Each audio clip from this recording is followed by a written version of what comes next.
Welcome to tips and tricks video for Sekiro. Combat and stealth guide will be separate videos.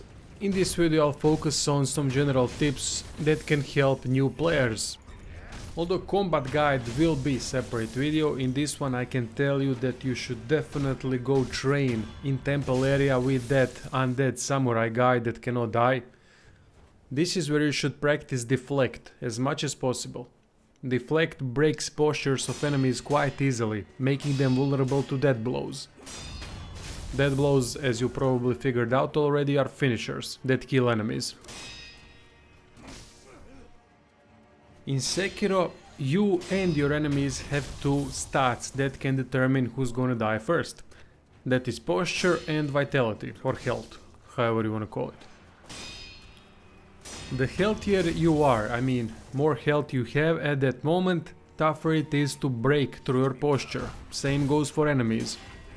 Some enemies will have posture that is easy to break, while others should take vitality damage first in order to reduce their overall posture. Death blows are only available when posture has been broken. Be aggressive, because posture of enemies regenerates. By successfully deflecting and attacking enemy, you are preventing that regeneration. Also, by holding block, your own posture regenerates much more quickly. So keep that in mind.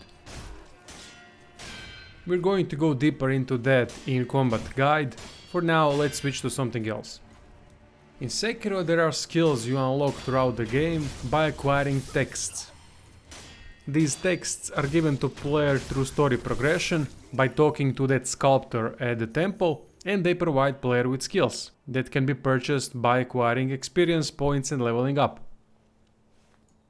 There are many skills available, but at the beginning of the game I would suggest getting Breath of Life, Light, Suppress Sound and Suppress Presence as soon as possible.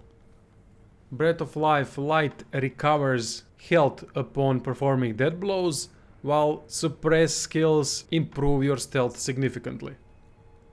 Breath of Life Light costs 5 points, which is quite a lot, but you can get that in 20 minutes without any risk at all if you follow my fast and easy experience guide. Although combat is quite important in Sekiro, stealth is equally important. Sure, you can go and combat everyone without any stealth usage whatsoever, but that can be really detrimental because you will take damage and use a lot of items that otherwise would be saved for later. Stealth isn't complicated at all. You just gotta stick to bush, hug walls, stay out of sight, don't run in front of enemies like a maniac, and you should be alright. Really, it's not that hard being good at stealth in Sekiro. Great thing about it, even if you are seen, you can always run away. Enemies will eventually stop searching for you. So hit and run stealth tactic is quite efficient in Sekiro. Especially considering that enemies don't really pay attention to their dead friends lying around, which is baffling to me. So go ahead and exploit their stupidity. Stick to rooftops as well, or in general higher ground. That gives you nice view of enemy positions so you can plan the attack accordingly. Don't be afraid to use consumables like ceramic shards or ash to draw enemy attention or disappear quickly. There's plenty of it and you can buy it later off of merchants. Also, you'll find sugar, which can affect your offense and defense. This is great versus tougher enemies like bosses or mini bosses, but save them for second or third run, when you are sure that you can beat them because you already know their movesets. Don't go all in when taking them on for the first time. Generally, don't be afraid to use consumables, except for balloons. Leave balloons for when you are sure when and where you want to spend them in order to boost money and item gain. Consumables that you should definitely purchase all the time are spirits that you can buy when praying at idols. Whenever you use prosthetic arm, spirits will be consumed. They are consumed quite fast, so that is why you should definitely purchase them as much as possible. Prosthetic arm is key to success in combat. There are many versions of prosthetic arm and each has its own specific function that works fantastic in certain environments. For example, Firecracker works great against that Horse Master boss and versus animals in general.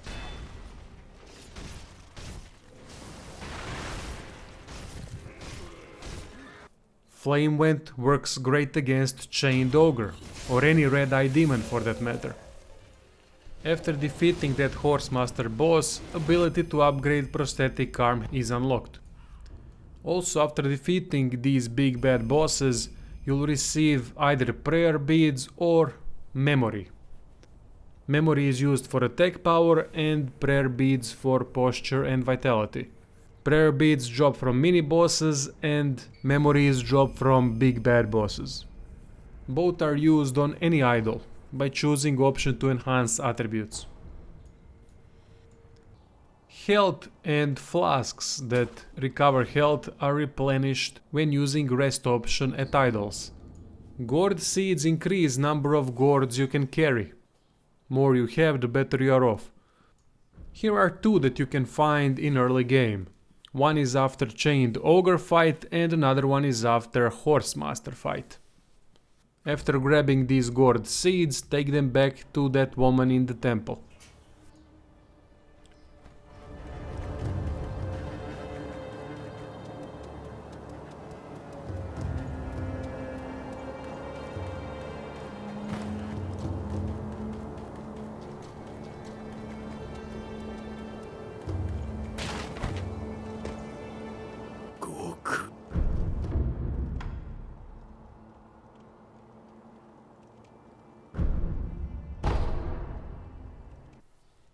Last but not least, do not forget that by holding square or X button, depending on what controller you have, you absorb all money from fallen enemies.